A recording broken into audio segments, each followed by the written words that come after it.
Boom! So good evening, you wonderful people. How is everybody doing? It's Monday yet again. These weeks come around fast. It's just gone 9 o'clock here in the UK. If you're watching on the replay, massive shout out to you. If you're listening on the Acts on This TV audio experience on Spotify or iTunes or Stitcher or wherever you get your podcast from, then shout out to you as well. Thank you so much for being here. Going to be live for the next hour or so. Chatting all things acting, as usual. I'm going to be pulling the curtain back on last week's Acts on This.tv member mastermind session with Olivier award-winning actor Mr. Mike Jibson, which was incredible. I've got some great clips I'm going to play out from that. I'm going to play out another clip from the Andy Morgan, casting director Andy Morgan, the mastermind session we held with him the week before last, because that ties into what we talked about with Mike. I think that's, that's pretty, sort of like just pretty... what's the word? Not hard hitting. It's just sort of like it just backs up yet again what Andy was saying. It's proof of process. You'll understand in a minute. And then I'm going to play out some stuff that's going on this week in the Acts on This.tv community. I've got an incredible mastermind session coming up this Thursday night. For those who are here and they're brand new, because I've noticed on the Facebook comments some people have said that they're brand new, you might not have a clue what I'm talking about. I'm going to go over to my web browser. Acts on This.tv is a community, an acting community I've run for the last 11 freaking years. I can't believe it's flown by so quickly. But basically every single week we sit down on a private Zoom session with a top casting director, a top agent, a top actor, a top writer, a top producer. Ultimately, host a 90-minute to sometimes 3-hour chat with these people. Just real frank, honest conversations about what it takes to get further in the acting industry, to get in front of these casting directors, to get in the room, to keep moving forward regardless of the pandemic or not, and all these other excuses actors want to make, to sort of justify why they're not where they want to be. There's Mr. Mike Jibson. On your screen right now. If you go over to actsonthis.tv, you can watch a little preview. I'm going to play some of this out for you tonight, and then you'll see there's a library here of literally 450 hours worth of features with the biggest names in the game, the biggest actors, agents, casting directors, writers, producers. If you are a member, you will find the replay of Mike's session in your members area. I'll just show you quickly where that is. It's in the top section there, our latest 5 features. It's called Acting and Ambition with Olivier award-winning actor Mr. Michael Jibson. If you were there and you were on this call, let me know in the chat now, by the way, or if you're watching the replay, let me know in the chat. And if you are brand new as well, you'll notice at the bottom of the screen here, I've opened this up again. I've not done the trial thing for absolutely freaking ages, but I know there was quite a few actors who were like, I want to try out Acts on This. Is it any good? Is it not? I mean, it is incredible. It'll change your career. It'll probably change your life. But if you really you just want a risk-free way of trying out the community, if you go to actsonthis.tv/trial, I've opened this page up again for, I don't know, probably the next 24 hours. Basically, when you hit this page, you can get 7 days access to actsonthis.tv for £1, and that will also get you an invite to this Thursday night's private Zoom mastermind with casting director Simone Pereira Hind, who's the casting director for some incredible stuff. She just cast, she does all the Scottish casting for Outlander, massive show. She just cast something called Float for BBC. It's a comedy set in a sports centre.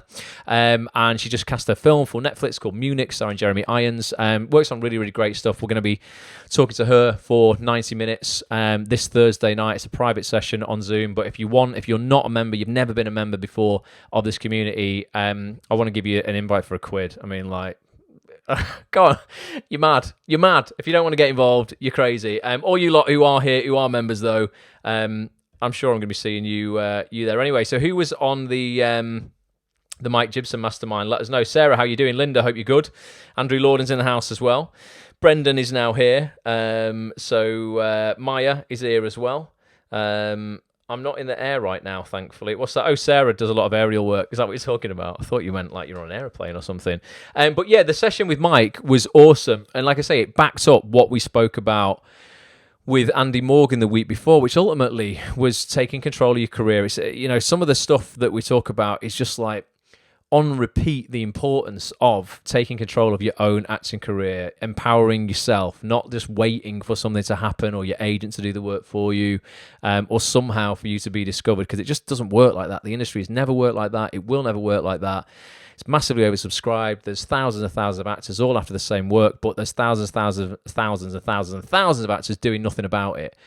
So you don't actually have to do an awful lot more than everybody else in order to stand out. I'm going to play clip in a minute of Mike talking about one thing that he did that ultimately led to him being, awarded a Olivier award in 2018. But I want to start off with this clip again from Andy Morgan's session, and particularly it's the last 15 seconds of this that I just want to hit home once again. So if you were on this session, apologies, you will have seen this before. If you're on last week's Facebook Live, you might have even seen this. But I can't stress this enough, particularly the last 15 seconds. Just watch this again. What are potential ways to pique your interest without being a stalker and just sort of like overbearing and doing your head in, really?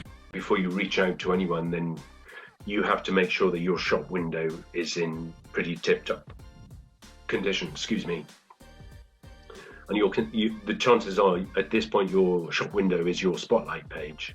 Yeah. And you have to think of your spotlight page in terms of someone looking at it for the very first time, not knowing you, never having met you. So do your photographs look like you? Are they 15 years old? Have they been through Photoshop 3,000 times? All I want from a photograph is I want it to look like the actor. My personal preference is for playing age to be within a 5-year bracket. Make sure it's clear on there what your native dialect is. Don't put 5 native dialects, because then I don't know who you are. Gone are the days when actors could only have a show reel if they had material that had been transmitted on television. We have things called iPhones now, and I've seen actors do extraordinary pieces of work in their kitchen. And I would say to actors, never, ever, ever put anything up, any tape up on your spotlight page that you are not anything other than jumping up and down about. You only want us to see you at your best, especially if it's an introduction. This is how you get on people's radars. You mail us. Yep. And any casting director who says they don't want unsolicited stuff,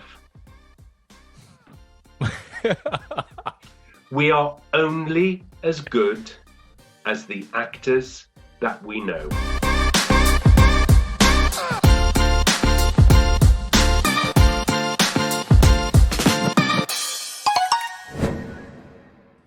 Boom. Right, actonthis.tv if you want to listen to the full 2-hour session that we held with Andy. I know a load of you guys who are watching now were on that. It's the last 10 seconds of that, though, that I really wanted people to take note of. Yet again, another casting director hitting home the message that we are only as good as the actors that we know. Now, there was loads of you guys on that session the week before last. I played that clip out last Monday. I want to know now, over the last 7 days, just to hold people accountable, and I hold myself accountable to this as well, that this applies to me and I have fulfilled what I'm going to ask you, because I had to, because I couldn't go on here and be and be completely hypocritical. Who has reached out to somebody this week who they didn't know, to make sure that there's at least one other person already this week that knows of them that didn't last week, if you know what I mean? He says casting directors, and it's not just casting directors. It's directors, it's writers, it's producers, it's other actors. What have you done that means that there is now somebody else? You've made at least one other connection since last week. So somebody else now knows you exist who didn't know you existed last week. Amy says Andy was so good. He's awesome, isn't he? Really, really great guy. Soleil says loved Mike's honest approach. We're going to talk about Mike in a second, because this what I'm going over now applies to the next clip that I'm going to play. Mike did something that ultimately changed his career for him, even though he was already incredibly successful. Linda says he's so accurate. Alison's wrote to Aisha. Nice one. We had Aisha Bywaters on recently. Fantastic casting director. Great stuff. Julianne says I have. Amazing. But yeah, I mean, it's just to remind people that do agents count? Yasmin, yeah, absolutely. That's what I said. Yeah, so it could be just introducing yourself to somebody who didn't know you. In my experience of this industry and life in general, your success is almost entirely predicated on the quality of your relationships, the conversations that you have, and how many people literally, as Andy says there, know you exist. You know they exist, they know you exist. And there is that subtle difference we always talk about between you saying, yeah, I know that person, and then me saying, yeah, but did they really know you? In terms of, there is a difference there. It's not who you know. A lot of people say, oh, it's who you know.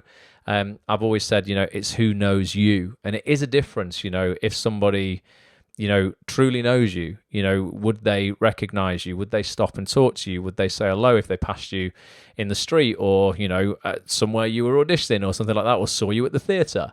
It is different going, oh yeah, I know them, and them actually knowing you. Subtle difference, but quite a big difference. Let's have a look. Another Wednesday casting director email out. What's that, Porcelain? You're saying you're going to send on Wednesday, or was that last Wednesday you were saying? I'm now reaching out to directors, writers, and producers. Says Brendan, nice one, man. And honestly, and so, social media makes this easy. It doesn't all have to be email. It could just be a casual approach, connecting, with somebody new on Twitter or on Instagram, and it might literally just be as simple as going, well, you know what, I'm now following an extra 10 people who I weren't following, last week. If you want to know who to follow casting director wise on Instagram and on Twitter, if you go to actonthis.tv/Twitter, I've created a list of 33 casting directors you should be following. That's actonthis.tv/Twitter. And the same for Instagram, actonthis.tv/Instagram. There's 75 accounts, everything from casting directors to writers, producers, acting schools, all kinds of stuff on there that I just feel people, if you're in this industry, should be following. So that equally can count as a new connection, and then it's just those small, seemingly insignificant steps you take every single day that just mount up and build up and build up and build up over the months, where you go, wow, I'm like really well connected, because you've taken that action on the daily to make sure that people know you. Now, this ties into this next clip. Mike's an incredible actor, like such an incredibly talented actor. He's one of the few actors that I know who has really established himself in so many different areas of the industry. It's quite rare where you get an actor who is, successful in musical theatre, straight theatre, contemporary theatre, classical theatre, TV and film. Generally speaking, you'll get actors who are incredible in musical theatre and they work primarily there, or they just do theatre, or they do TV and they don't really do a lot of theatre. Mike has been very ambitious his entire career. Taken a lot of action and sort of broken free of any kind of labels that the industry's wanted to give him. Still, it's not been a dead easy journey for him, and there's been times where he's had to take his career into his own hands and go, right, what can I do to move it forward? I'm a massive, massive advocate of that.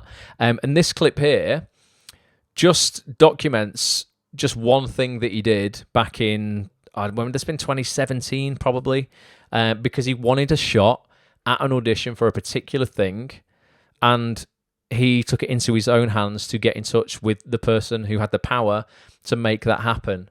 And that's what you've got to do. There's people. I had a conversation on a member-only call on Friday. We do something in the Acts on This community for members called Rapid Fire Friday, where an actor was like, I really wanted to be seen for this particular show that started filming today in Manchester, a new TV show, a comedy show.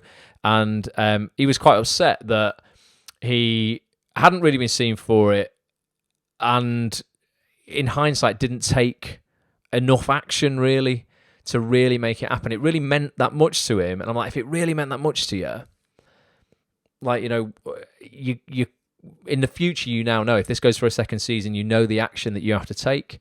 He took the action today that, basically writing to the casting director to see if there was anything still left within the show. And she said, no, I'm sorry, it's all been cast. But had he taken that action 3 months ago, backed it up with a really decent show reel, comedy scene, whatever, saying, listen, this show is based in Bolton. I'm from Bolton. This is like literally could not be more perfect for me.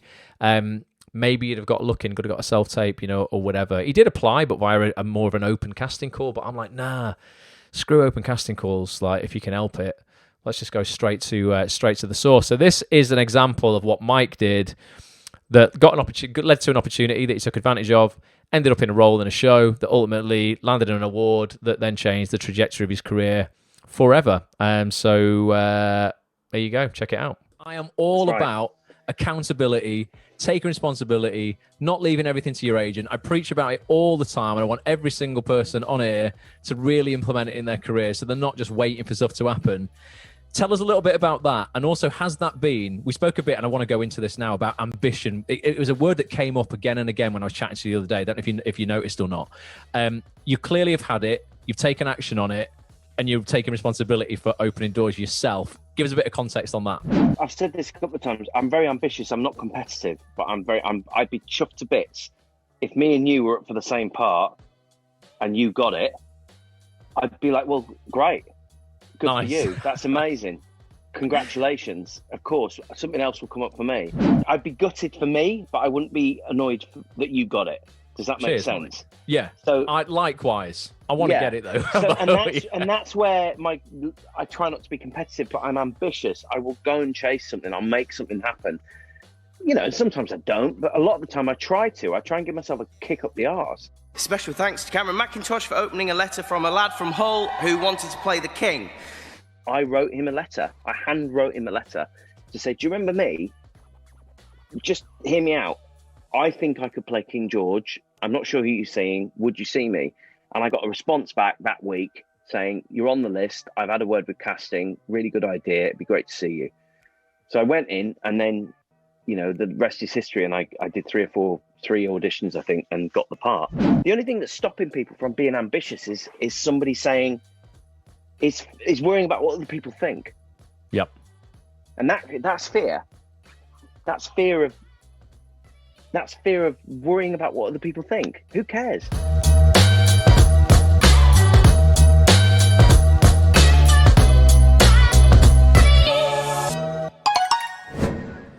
Boom.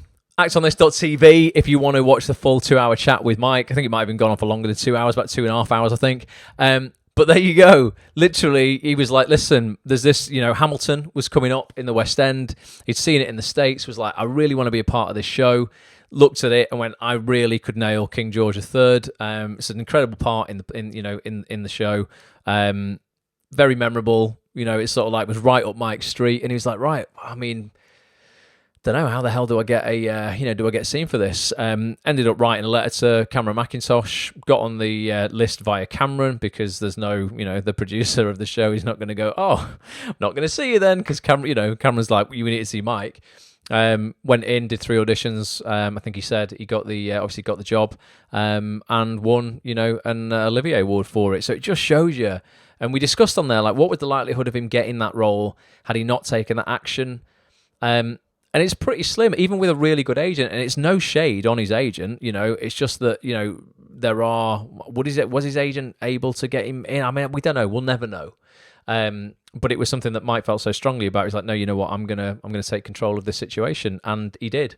So it's just proof that, reaching out to people and actually making people aware that you exist and what you have to offer. It's just marketing. That's all it is.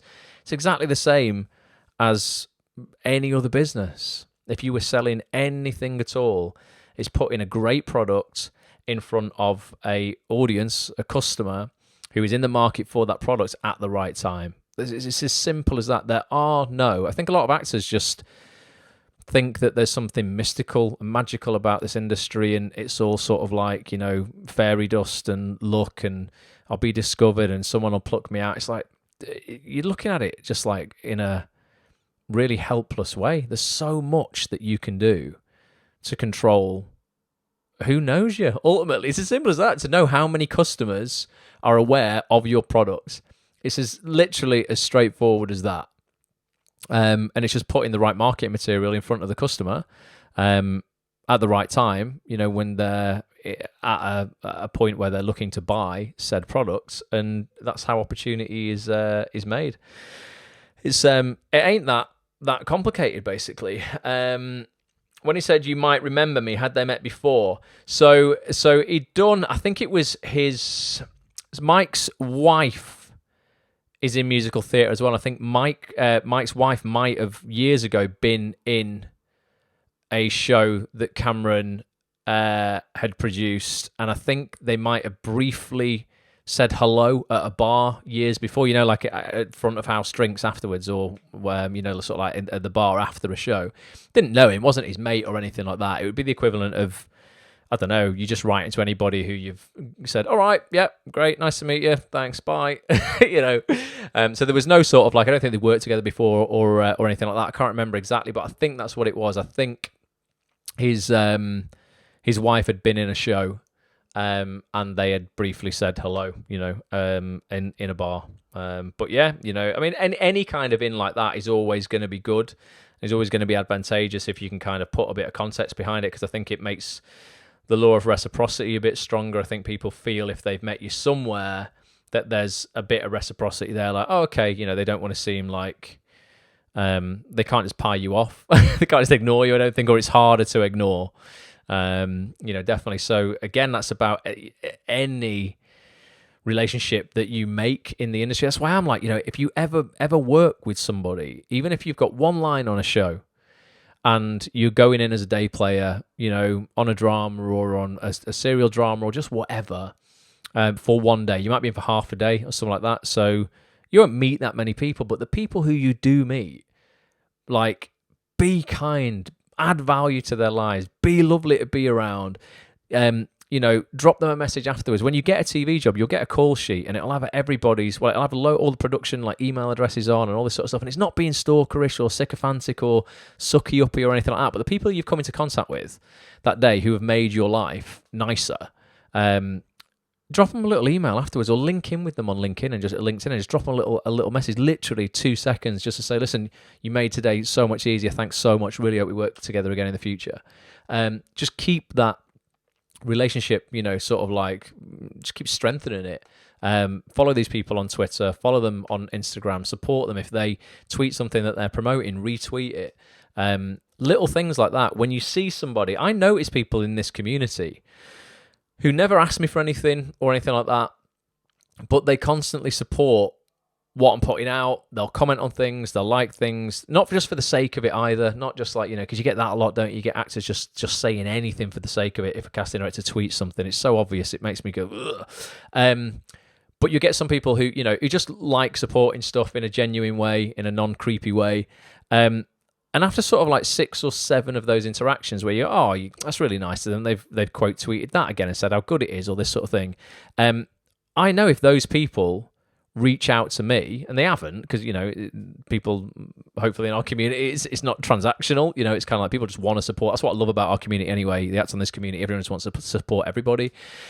But I know that there's a certain core of people that if they reach out to me, or I see their name appear in my email, in my inbox, I'll skip the queue for them. I'll go straight to their email above the other 10 that might be in my inbox. Then I have no idea who these names are. And that is just life. That's not being a dickhead. That is just like people who offer you value without asking for anything up front, and they offer you value for weeks and months on the trot, and then ask for something. You're far more, as human beings, as our nature, we're far more inclined to want to help those people out. And that's just how the world works, basically. You're not doing it for that. You're doing it to support somebody, but you never know down the line where you might ask for something, you might need something. So just be nice, add value to people's lives, and it will pay, it will pay you back.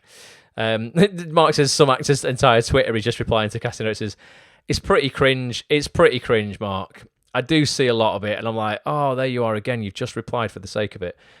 So it's about adding value. Like we say, Twitter's an incredible platform. It's like one massive like cocktail party. Everybody's invited to the conversation.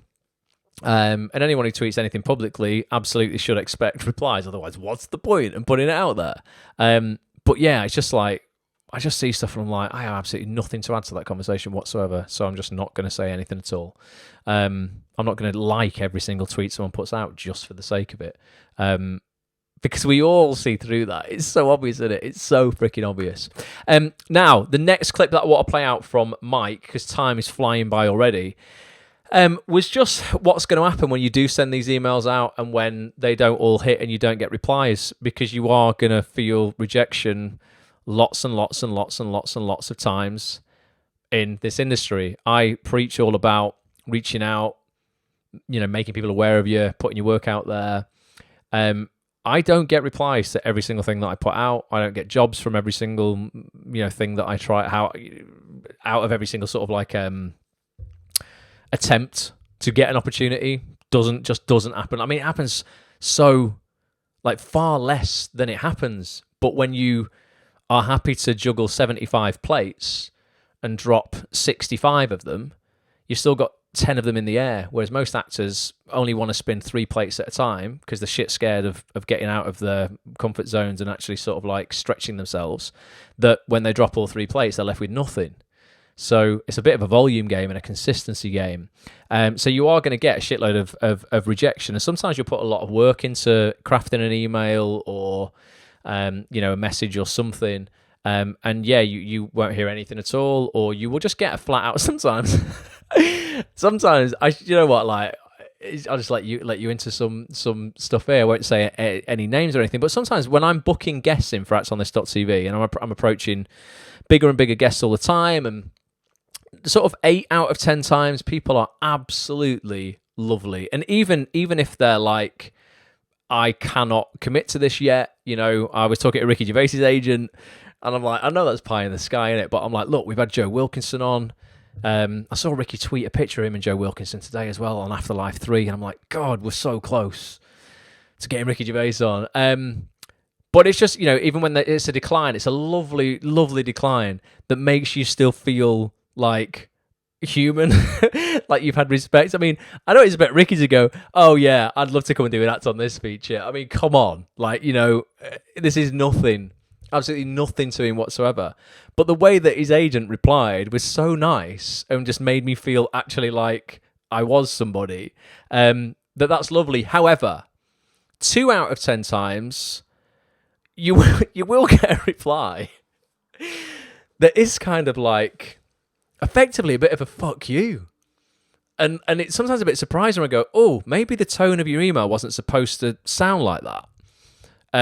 But that came across a little bit blunt and a little bit harsh. And if you're not careful, back in the day, 10 years ago when I first started this community up, that'd have kind of knocked my confidence and made me go, oh, not everybody likes what I'm doing, and like, not everyone wants to be involved in it. And maybe there's some people in this industry who aren't as supportive as I thought.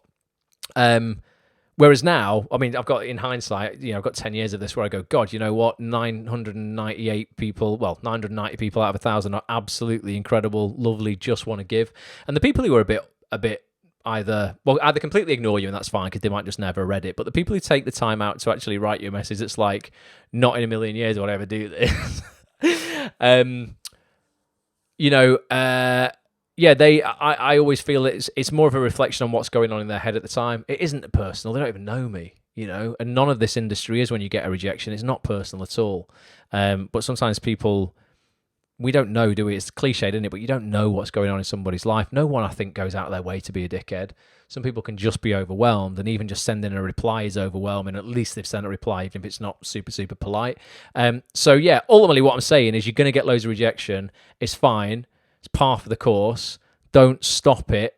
Don't let it stop you continuing with your outreach in the market and the stuff that you're doing. So this was Mike talking about rejection.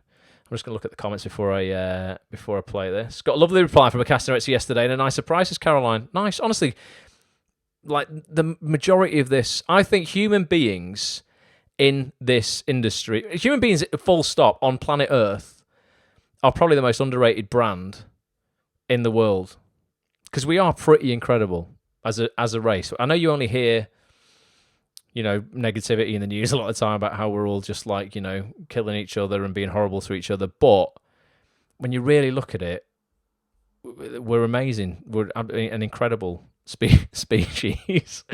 And this industry is incredible. So supportive in most situations. And when it's not, as I say, generally it's a reflection on someone not being in a good place. That's all. So never take it personal. So this is just Mike talking about rejection, and ultimately, guys, how it is just part of our job. How to deal with rejection in the right way moving forward. I think you have to accept that rejection is part of being an actor. People see it as it being the actor and being the success story and getting the parts. It's every single actor that I know has the reason why they're continuing to work is, one, because they've got nice jobs, but two, because they got rejected and they stayed on the horse and they got back on the horse. I know a lot of actors who were actors who decided that they couldn't put up with the rejection, so they went and did something else. This is part of my job, is to not get the job. So I'd move on to the next one. I mean, sometimes I do feel like a professional line learner for self-tapes and stuff, and I can't knock that because I get lots of lovely auditions, but that's the job. And this is something I talk about all the time. The work is going to the theatre and playing the part, is walking on the set and playing the character, is if you're lucky enough to go to do's and red carpets and award ceremonies, that's work. The job is making sure that you're in work. You can't make sure you're in work if you're putting pressure on yourself and not doing the job, i.e. thinking that you're not good enough, not doing the prep. Do you see what I mean? Yeah. So that's the thing, is like, decompartmentalize it. It's like, well, I didn't get that. Unfortunately, that work didn't work out, but there'll be another one. So I've got to put, the job is get back on with this part of the job to get that other bit of work. Does that make sense? So I'm not beating myself up about doing a shit audition, because I'm like, no, I did a really good meeting. Yeah.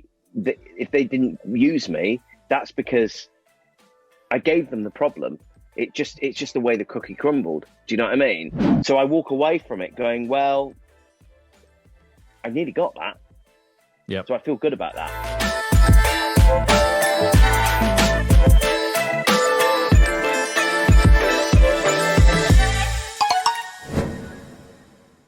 Boom, actonthis.tv. Like I keep saying, if you want to go and watch the full interview with Mike, you've literally seen 4 minutes of a 2.5 hour interview this evening. It is incredible. It will leave you completely pumped up and just sort of like motivated to go and get shit done. But yeah, what you were saying there about the differentiation between the work and the job. The work is the fun bit. The work, doing the work. Do you know what isn't even really work, is it? Going on a set, sometimes it is actually. You know what? Sometimes it is. Sometimes sitting in a trailer for 8 hours and getting on set for 10 minutes before you go home can be classed as actual hard work mentally. But yeah, most of the time it's not really work. It definitely beats working for a living. However, your job is to get that work, and if you are crippling yourself with anxiety, with guilt, with, I don't know, like, actors sometimes I feel like almost like shame in the fact that they're not working. If you're going to allow that to completely sort of like just paralyze you and just keep you, you know, from not taking the action we spoke about tonight, from not making sure people know you exist, because casting directors are only as good as the actors that they know, then you're never going to get that work, you know. So it is your job, and the job in this industry is it's without a doubt the hardest part. The audition is what you're getting paid for in my head. Doing the actual work on set is just a good laugh 9 times out of 10. You know, it gets a bit stressful sometimes. You know, can be you know, slightly anxiety inducing if you've got 10 minutes of daylight left and you've got to get this shot or whatever. But 9 times out of 10, it's a lovely experience, isn't it? You know, it's a great experience. Whereas the job, the thing that I'm like, this is what I'm getting paid for, is the stuff that's not that enjoyable, and that is the ultimately the audition process. And it's funny how we all kind of go, oh God, we really want auditions. I need an audition. And then when you get one, you're like, okay, right, now I'm going to walk into a room, or I'm going to be judged, or now I'm going to overthink this self-tape and I'm going to do 25 takes, and then I'm going to send it off. And as soon as I've sent it off, I'm going to be like, oh shit, I should have sent this take instead. Now, I do that sometimes with voiceover demos, you know. I did a great voiceover demo today for an advert for a shower company. And it was good. I only sent 2 takes off. But I know every single time, because voiceover, particularly because it's like adverts are like 30 seconds, and there are so many inferences and subtleties that you can play with voice that, you know, wouldn't be as applicable to screen work. As soon as you send it off, you go, oh, you know what, I could have done a version like that. Or maybe my intonation at the end could have gone up and my inflection shouldn't have gone down, or whatever. So we can completely overthink auditions, whereas when you get the job, it's nice. It's like, right, got the job. We've got an hour to get this done now in the voiceover world. Let's do as many takes as we want. We could do 50 takes in an hour if we want. Whereas when you're doing the audition, you got 2 takes. So you got 25 times less to play around with. So yeah, ultimately, rejection is part of the job. Get used to it. It's going to happen. Thrive off it. You know, get out there and ultimately seek out rejection, because the more of it you have, the more opportunities you're clearly getting, and the more yeses you're going to get. You might get a shitload of no's, but you'll end up with a load more yeses. Definitely. It's a really wonderful interview. Made me feel full of hope, and he is a true grafter. Luscious see him thrive, says Ruth. Yeah, he's good. Honestly, really good guy, Mike. I'd like to sit down with him and do a proper podcast with him, like an in-depth sort of look at his life, really. Tiffany says, just file failure in draw number 9 and keep going to get the roll. Tiffany, number 9 is one of my favourite numbers. I was born on the 9th of the 9th, so I like the number 9. I love the number 3 because 3 3s are 9. I'm a bit weird like that. Josh says, I'll let you know. What are you letting us know, Josh? What are you doing here, mate? You're clearly having a conversation. I'll let you know when the commercial is on. Josh, have you got a commercial? That's wicked if you have. Most definitely overthinking the audition. I can relate to, says Yvonne. I think we all can, without a doubt. Ashley says, celebrate the rejection. Kind of agree with it. You know, it's not like... I completely agree with that. It's just hard to do, isn't it? You know, but I think it's really about celebrating the experience that, you had an opportunity. And you'll have learned from that. I know it's cliched as hell, and we all go, oh, so just celebrate the opportunity and focus on everything that you did get out of it. And that is absolutely the right way to be. Gratitude is without a doubt the most powerful emotion. I think we have full stop. I think, do you know what? It's sort of like putting stuff into perspective, innit? It really, really is. I had a conversation with my brother this week. So we've got this, a lot of you guys will know, we've got this eye condition in my family. So me and my brother are both losing our eyesight, and my mum's already lost her eyesight. She lost her eyesight in her late 50s. It's a genetic condition, but it brings on cataracts. You might have heard of cataracts.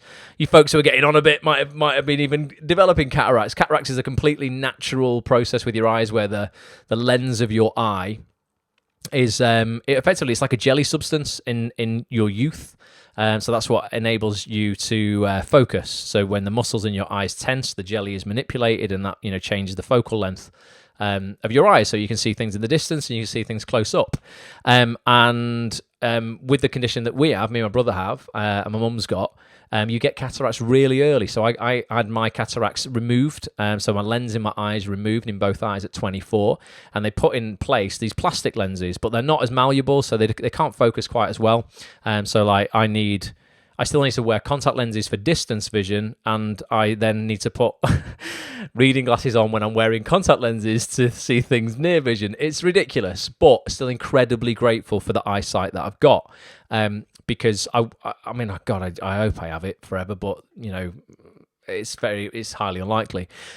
My brother this week, one of his lenses in his eye, in his right eye, the plastic lens dislocated, which meant that it broke away on one side and then flipped. So at the moment, the light that's going into his eye is scattering absolutely everywhere. It's not going through the lens, so he just doesn't see anything. It's literally just like a bright light, nothing, no clarity whatsoever. And I know, speaking to him, all of the shitty little problems that he had the week before this happened, and this has happened to me. I had a skin cancer scare last year, and this happened to me the week before I had that. Thank God it didn't turn into anything, by the way. I had a mole removed.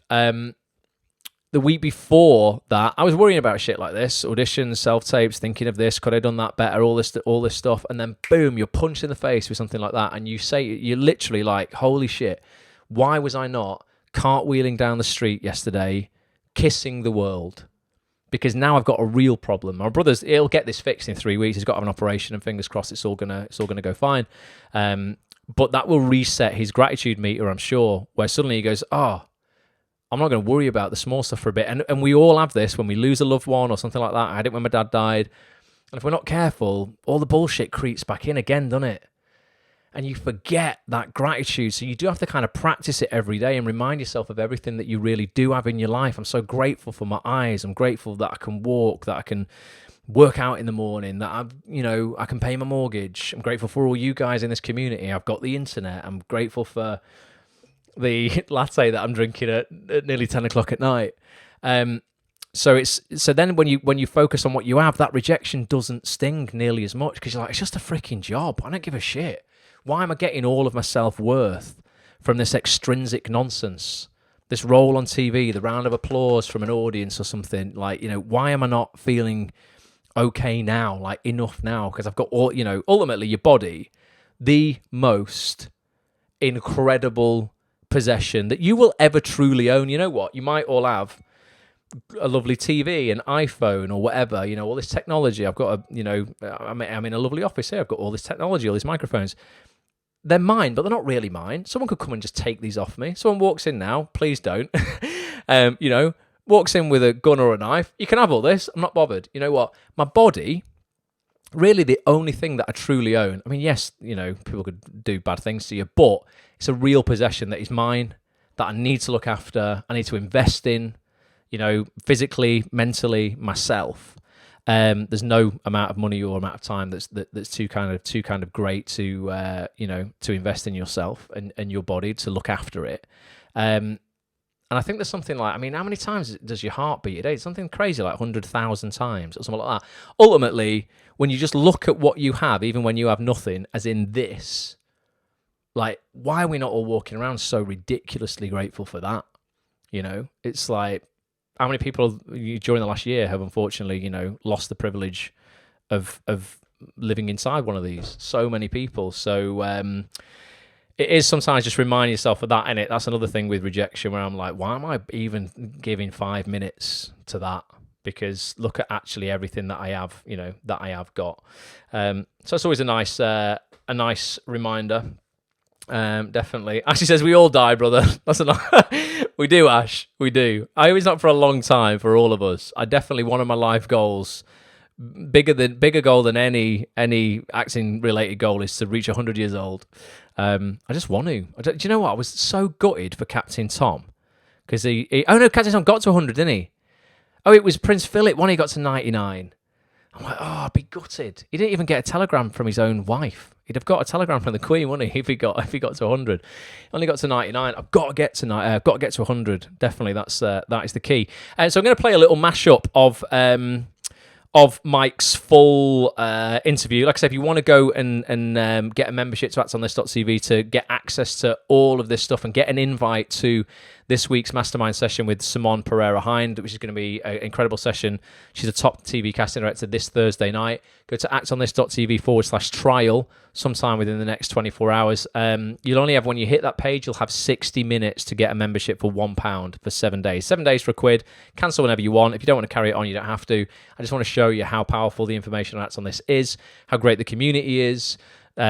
Just a sense of support you will get, and these closed door private sessions we hold every week with the biggest names in the industry.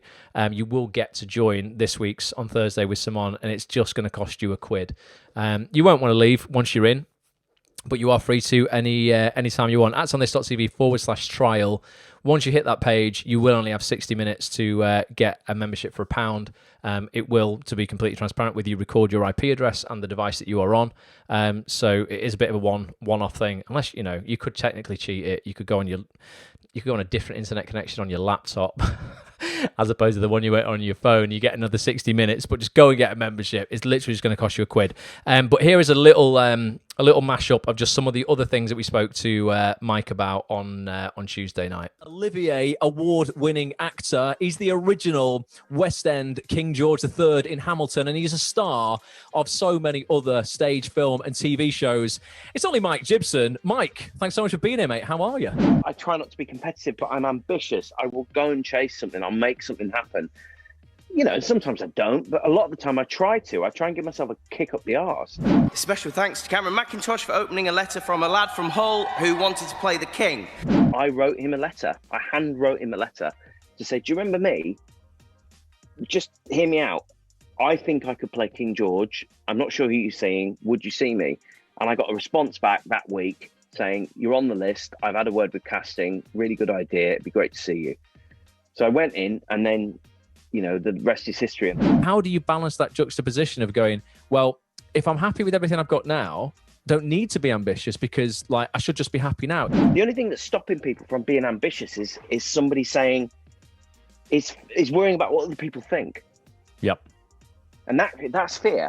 How to deal with rejection in the right way moving forward. The work is going to the theatre and playing the part, is walking on the set and playing the character is if you're lucky enough to go to do's and red carpets and award ceremonies, that's work. The job is making sure that you're in work, and you can't make sure you're in work if you're putting pressure on yourself and not doing the job. How common is emailing in musical theatre? What have you done to bang down doors to be seen by casting directors and directors you admire? I make opportunities for myself every day. Who can I call? Who can I make something happen? Even for somebody else, I can make opportunities happen for other people as well, because it comes back full circle, doesn't it? Support and collaboration is what this is all about.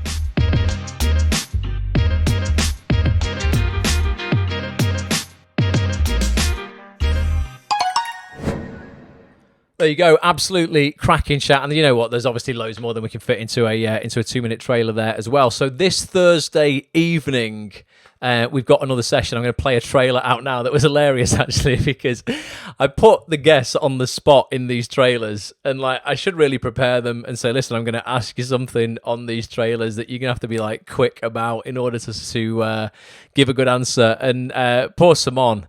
I put her on the spot, but I kept it in. I was like, let's not do another one where you prepare your answer, because I just think it shows just like she's just such a lovely, kind soul. Simone is an incredible casting director. Has cast recently some awesome stuff. BBC comedy drama, a new comedy drama that's coming out called Float. She's just cast a Netflix film called Munich, starring Jeremy Irons. She's the casting director for all of the Scottish casting for Outlander. She works with Suzanne Smith on Outlander. They've done 6 seasons of that show together. I think it's going for more, isn't it? Is it going for a 7th season? I think. I'm sure it is. I'm sure I've read somewhere that it is. So works on really, really big stuff. A lot of great independent stuff as well. So really nice independent films. She didn't tell me what she's got coming up, but she did say there are six projects that she's got on the horizon as well. So it's clearly, going to be very, very busy over the next few months. This Thursday night, if you want to join us, if you're a member of Acts on This, you got your invite to this anyway. It's happening at 7:30. These private Zoom calls basically are exactly like like a regular Zoom call. You get to jump on. We do a little chat for like 45 minutes on Simone's career, how you get seen by her, what she likes, what she doesn't like, self-tape, show reels, headshots, everything basically to get you to really understand each casting office. That's why I bring on different casting directors all the time, because everybody's different, and you need to know. It's not a one-size-fits-all industry, this. You absolutely need to know the tastes, the likes, and the dislikes of every casting director in TV if you want to be able to tailor your marketing to each casting director. That is just the way of the world. Some people like certain things, some people don't like certain things, some people like to be emailed in a certain way, to be sent stuff in a certain way, other people don't. The more you know and understand, the higher the chance you have of getting opportunities from these guys. So we're going to talk all about that, and then you will get, for 45 minutes, we bring on one at a time, just as many people as we can. Can't get through everybody, obviously, but we bring on members of actsonthis.tv to ask a question, put something to the casting director, maybe get some advice on a roadblock in their own career. Just a really incredible, supportive call. Everybody looks out for everybody. Even if you don't have a question, you might find that a question that is asked, you actually did need the answer to, even if you didn't know you needed the answer to it. But these are awesome. But this is happening, Thursday night. If you want to be there, like I say, actsonthis.tv/trial. If you want to get an invite to this, literally for £1 if you've never been a member before. But I can't wait for this. Simone is honestly, she's such a lovely woman. You're going to love it. Here it is. Actors, the sun is shining as I record this. The future is bright, particularly this coming Thursday night, the 29th of April at 7:30 p.m, because I want to invite you to our next actsonthis.tv live mastermind session with this wonderful woman here, responsible for casting some incredible projects like upcoming Netflix spy thriller Munich, new BBC drama Float, and all of the Scottish casting for smash hit Outlander. It's Simone Pereira-Hind. Simone, thank you so much for joining us. What are we going to be chatting about on Thursday then? We're going to be talking about all things related to casting and Scotland, and I'm going to see if I can manage to bat away all of Ross's questions, which are quite terrifying, I think. Well, not just my questions as well. This is an opportunity, actors. if you want to get involved in this, you can literally jump on camera, have a little one-to-one with someone, anything you want to ask on casting, auditions, getting in the room, self-tapes, I don't know, casting after the pandemic, what's going up in Scotland, because we don't really hear a lot about it. It all seems to be in Manchester and London. This is your opportunity, to sort of get, the inside goss on everything that's going on. If you want to get involved, get yourself over right now to actonthis.tv/live for full details of how you can join this session, plus all future sessions as well. We do this every week on a Tuesday or a Thursday with a top industry guest. And Simon, this is loads of pressure on you right now, but I ask every guest this on these trailers. So think hard. Why don't actors want to miss this session in particular? Because I can't quite handle this, Ross, because it's going to be fascinating seeing whether I can manage a whole session with you. Amazing. Come and see if Simon can handle 90 minutes of this kind of pressure. Be there, actonthis.tv/live.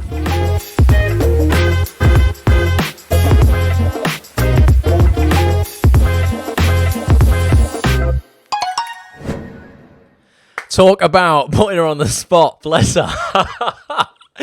Afterwards, someone was like, "Oh my God, Ross, I should have had an answer. I feel like I've let you down." I was like, "No, that was brilliant."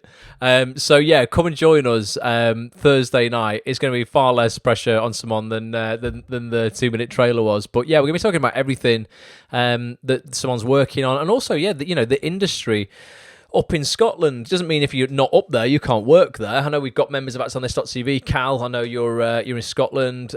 Phil used to live in Scotland. We've got a few members of Acts on This, who are based there or have a base there. But there's a lot of stuff going on up there. There's more investment going on up there as well. I feel for quite a while, everything has been very Manchester-centric. London-centric first, obviously. Second, Manchester. Midlands has kind of been neglected for quite a few years now. Scotland, to a certain degree, I don't think has been funded enough, but has had tax breaks, I think, for shows to go on up there. So it's had more stuff over the years. But it's getting bigger and bigger. So it'll be interesting to talk about, what is going on up there, because we don't often hear about it. I'm going to a read-through tomorrow for a BBC drama called Traces. Stars Martin Compston, Line of Duty, Martin Compston, Arnott, and Molly Windsor. Great cast, really great cast. Lots of other incredible people in it as well. And it's set, I'm sure it's set in Dundee, but I don't know where it's filmed. The read-through's in Manchester, so I don't know if it's filmed here or if it's filmed up in Dundee and the read-through is here. I literally have no idea. But yeah, there's got to be more. We've got to fly the flag for Scotland. I'm half Scottish. My dad was Scottish, so we've got to get, we've got to understand what's going on in Scotland and get some opportunities for everybody. Let's have a look. Beck says she's fab. I love how genuine and down to earth she seems. Looking forward to... Honestly, that's what I mean. She really is. Like, someone just instantly, when you meet somebody, because sometimes I've never spoken to someone before. I'm only just getting to know her. It was the same with Andy Morgan. When I approached him to say, "Hey, would you do a session on Acts on This?" There is always that slight trepidation when I'm jumping on the Zoom call for the first time and I'm in that waiting room waiting for them to join the call. You might have been in this situation. Let me know in the comments if you have.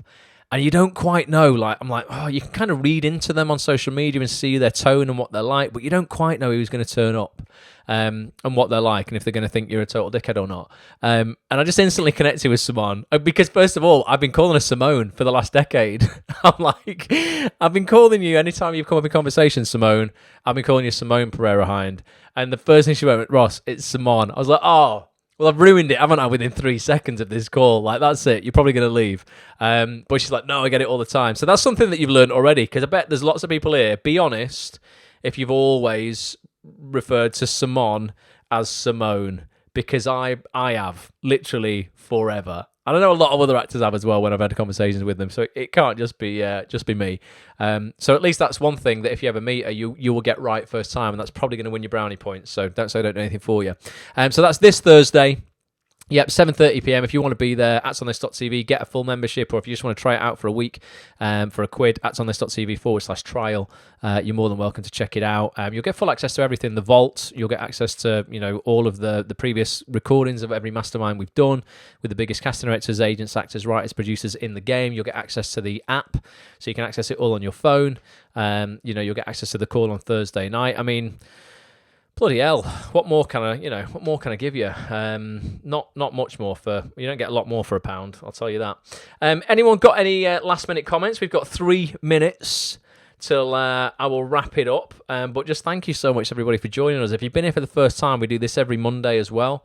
On Facebook, it goes out on Twitter as well. Make sure you're following at Act on This TV on Twitter. Linking with me on LinkedIn, Ross Grant. There is an Act on This page on LinkedIn as well. Join the Facebook group, facebook.com/groups/Act on This TV. You're on the Facebook page now, most of you guys, so make sure you've liked the Facebook page. And can you turn notifications on? I mean, there's probably something on this page. I should be so much more savvy. There's probably something on this page that enables you to get notifications every time I go live on here, but I do go live every Monday night, 9 p.m. till 10 p.m. Ross Thompson, what a great name, Ross. Says first time on, Ross, loved it, mate. Well, Ross, you're in the inner circle of people called Ross, so thanks for being here, man. Appreciate it. Spread the word. Let other actors know what we're doing. Just try to change the game, man. Just try to give more value than anyone else in the industry, and just stop actors having to pay 65 quid for some bullshit workshop. We can do, I can give you 7 coaching sessions a month for the price of 1 with anyone else in the industry, and they're legit as well. At least we get real legit people on who just talk for real, and really teach the business of this business. That's why I set up Act on This, because I just don't think it's taught anywhere. I went to apparently one of the best drama schools in the country, but we didn't get any business of the business training whatsoever. And that's not to throw shade on drama schools.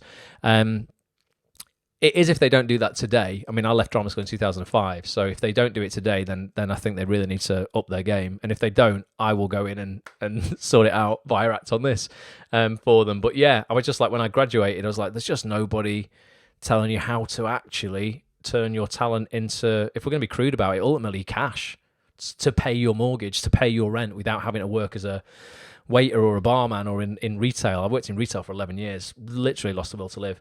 Beck says, join the community if you haven't yet, peeps. Ross is something else. Oh, thanks. Ross is something else and gives us the fucking gold and also the kick up the arse we need. Community is so powerful. Thank you, Bex. That means the world. Right, rock and roll. Well, thanks for that. I'll let everybody go and reclaim your evening. Yeah, please come and join us Thursday night. It's going to be absolute fire. If you're a member and you can't make it Thursday night, do not panic. The replay will be posted in your members area, and you'll be able to access it via your app on Friday afternoon sometime, probably before 5 o'clock. On Friday, and then week after. By the way, I'm gonna put a form up in the Facebook group, because the week after, this quarter's gone quick. We do once a quarter, we do something called Showreel Surgery Live with Chris Stone, in my opinion, the best showreel producer in the country.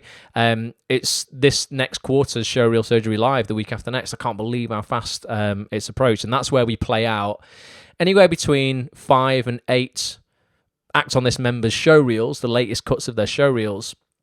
Everyone can watch, constructively critique. Chris will give his diagnosis on it. He's a genius when it comes to just making the best of the material you have in your reel. We'll